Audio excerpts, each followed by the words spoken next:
thank you for taking the time to talk to us, man. Pleasure. Yeah. How are things in your world?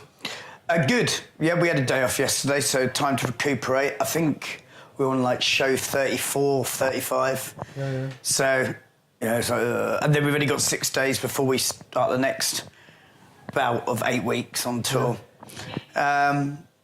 So yeah, it's exciting times. It's exciting times, but it's also tiring as well. But yeah, revived today. I've been following your tour blog, and there's a lot. But the tour blog actually ends after about 3 weeks because it just became a bit of a chore. There's lots of things that I wasn't doing, like sightseeing, and then we got a lot more busier as the tour progressed. So it became like, am I actually writing about a day just sitting writing about a tour blog? Or should I, go out? So I kind of forsook it in favour of getting to do more stuff. Yeah, exactly. Or having longer in bed. The more tired I got. There's better stuff to write about. But you can't write about something if you're not doing anything. Exactly. You're touring now with your current album. How's the reception been so far? To Cryptoriana, it's been fantastic. We've seen a real resurgence in the last few years within the Cradle of Filth camp, as well as having a new lineup for the last 2 records is very steadfast. We also have new management company, and things feel like they're on full steam ahead. And this tour's going great. Obviously, we've been friends with Moonspell for pretty much since their debut EP. Yeah. We've stayed with them in Lisbon, in their hometown. Sorry, we played with them all over the place. Toured with them 6 times. So it's a pleasure to be sharing a bus with them. We have a very, very cool relationship. Sorry, Pedro. All right. He'll probably want to come and get some stuff before he goes on stage. Yo, Pedro! Pedro!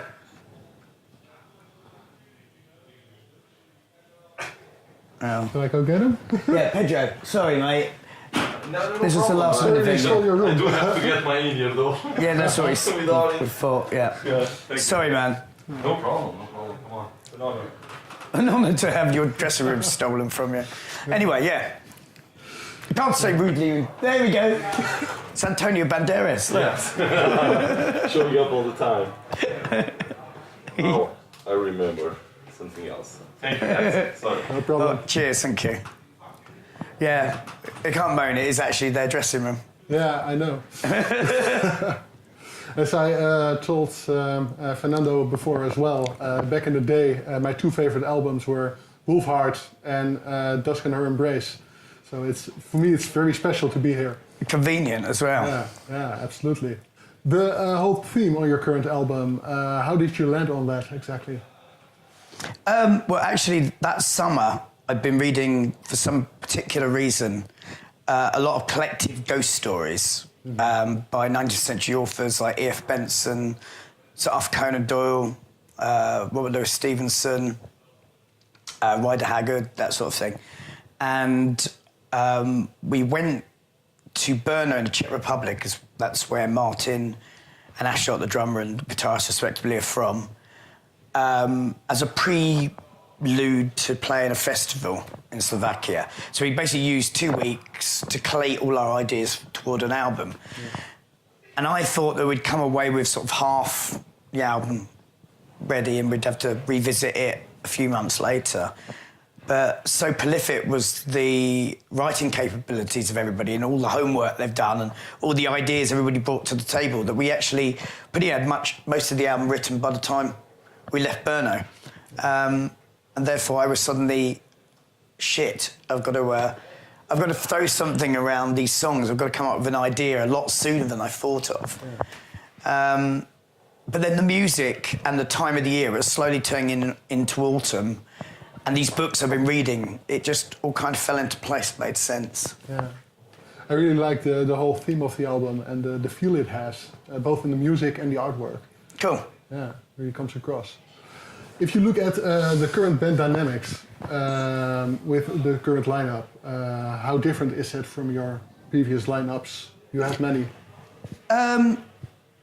Well, it feels like a solid lineup like every time we've had a solid lineup. Difference being that we're a little bit less rogue male, that everybody has their place and they feel comfortable in it, and we have fun and we hang out together, and it feels good. It doesn't feel strained in any way. We haven't argued at all. Outside of the band, we've also mingled. I've been to stay, for example, in Canada with Lindsay. I've been to stay in Derbyshire with Richard, planning to go, walk in the hills of Scotland. It's a good feeling. Everybody's into the band. They've been fans of the band before. They're top musicians. And with the exciting times that this new management and the world tour, etc., have thrown before us, everybody's really rising to it, and it's a positive energy. Yeah. Do they bring anything extra to the band that you didn't have before? Only in respect of commitment and... the levels of playing ability are amazing, but there's an enthusiasm that I think was lacking for a while. And the fact that we're very much a two-guitar band, and we're now utilising two very good guitarists that sync with one another. They have great synchronicity. There's not one about, I'm going to do a 5-minute solo. And, it's a very good, positive vibe. Yeah. And I think that, that's what we've got. There's some really good guitar sounds on this album as well. Amazing, yeah. We have a solidarity in the band. It's tight. I saw you describe your music once as a darker Iron Maiden. Well, I'd thrown it out. I got bored of all the little subcultures, and saying, I don't know how to define our music. People can call it what they want. There's one or two songs on the album that do have that vibe, that melody that a Maiden also has. Yeah. Well, I think that I say British band, but there's only 3 of us that are British now. But being predominantly a British band or coming from a British background, I think any time you're going to use 2 melodic guitarists and a melodic bass player as well, then it's always going to stray into the realms of new wave of British heavy metal. And, you can define that to aliens as being either Judas Priest or Iron Maiden or Thin Lizzy. You don't need to go any further and, explain the whole hierarchy of NWBO, HM, whatever it is. Yeah. So if we do anything melodic like that, that's going to fall into that territory as well. That may be something that's passed down. Yeah. Heritage leaking through. I heard some reviewers claim that your current album is like a mirror image of the album before that. If you hear somebody say something like that, how does that feel to you? No, the song's completely different structures. You couldn't even link it up. You couldn't even do it like Death Magnetic and Justice for All and say, well, song 3's this and 4's, the one cover. And no, not at all. No. It's the same band, different songs, and a step forward. I think the final part of this trilogy, because things tend to move in 3s, and it will be our 3rd album for Nuclear Blast. I think we'll probably experiment a lot more. But between Hammer of the Witches, we just felt like we just wanted to move one step forward what we were achieving with that. What did trigger the return of the female vocals? We've always had female vocals. I just think it just suited the music better. The whole idea about Liv Christine coming back was purely a producer type decision. It wasn't necessarily going to be Liv Christine. We wanted to experiment with something, and it just happened, and it was great that she came on board and gave a lot of time and developed some ideas with us. Because it's obviously a great throwback to Nymphetamine. It keeps the fans, keeps it almost family-like for the fans. Although it's a very different song to Nymphetamine, which is like a sort of vampiric ballad, whereas this is slightly harsher, more thrash-inspired track. for me there were some tracks that definitely resonated with the older material that I used to listen to.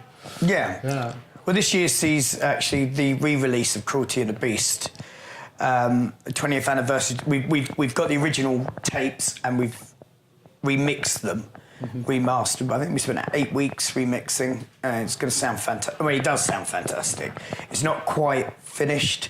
There were a few missing keyboard parts that were played directly into the mastering that have got to be replaced. But it's going to be the full album, and Hallowed Be the Name, and it's coming out this year, probably about Halloween time. Strangely enough, It's great timing. Innit? That's the album that you were most proud of, right? It was a game changer for us, so yes, probably. I'm always proud of our albums, but you know, you can't choose between your children, can you? No. But yeah, game changer, and obviously 20th anniversary. Yeah. And the fact that the production could do with a kick up the arse. You know, this was the prerogative behind the reissue. As Sony approached us as well, because they'd obviously bought out Music for Nations and been re-releasing a lot of the Music for Nations back catalogue, but we wanted to do something special. Yeah. If you look back at that period that you wrote that album and that you were on tour with that album, how did you experience that time? It was a turbulent time in your history. Yeah, I mean, it was great. It was, you know, we were catapulted into what was a big time then, and it was all very flash and extreme and having to deal with it. Very fun, very chaotic, very young, very rock and roll. Yeah. We wouldn't have been able to get away with today with what we got away with back then. It was fucking great. Pure chaos. That came to an end with another lineup change, but yeah, I don't regret a single moment of it. You shouldn't. No, it's fantastic. Would you say that you were a different person back then? I think everybody's a different person 20 years they're junior. Yeah, I'd say so. There's still, you know, a big nasty streak in me that still thinks he's in 1998. Largely my brain. Yeah. If I look at the older Cradle of Filth stuff, for me personally, that was all about shocking. I wore my Decadence is a Virtue shirt in a Christian village, people looking around. What did that mean to you personally, to be putting out those shocking images? We didn't think they were necessarily shocking. We thought they were a bit obtuse, yeah. I mean, they weren't overly shocking, but we had fun with it. It was shocking in the way that there's the British sentiment that you've found prevalent in films like the Carry On series of films, or even a bit of James Bond, or Hammer House of Horror. There was a certain, you know, cliche about it, certain light pornography about it, but it carried a message as well. So I think that's why it was quite endearing. It wasn't overboard. I mean, the Jesus shirt, but we found that quite hilarious anyway. Yeah, I liked it. I wore my Dead Girls Don't Say No shirt proudly. What's next for you this year? What are the plans? Well, we've got 9 more shows, including this one. The tour culminates in Israel. Fly home for 6 days, not even 6 days, because one of the days we've got to go to London and pick up visas. And then we're off for another 8 weeks. South America, North America, Canada, Japan, Australia, Philippines, somewhere else, back to England, Greece. It finishes about June, about mid-June, with the Full Force Anniversary Festival. We're playing that. That's in June, I think the 13th and 14th. Then we've got a bit of time off. We're doing, which obviously won't be time off for me because I'll be putting together the Cruelty thing, and I'm also going to get my poetry book finished this year, and Fernando from Moonsmill kind of talked me into it. But it's been sitting around.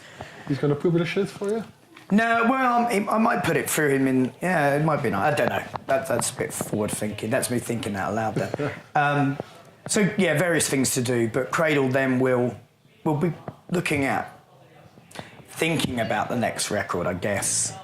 But come the festival, we're doing a bunch of festivals in the winter, and I think 2019 is just all the summer as many as we get, and a live DVD. So kind of busy, yeah. Get out there and play and have some fun. Yeah, absolutely. That's it.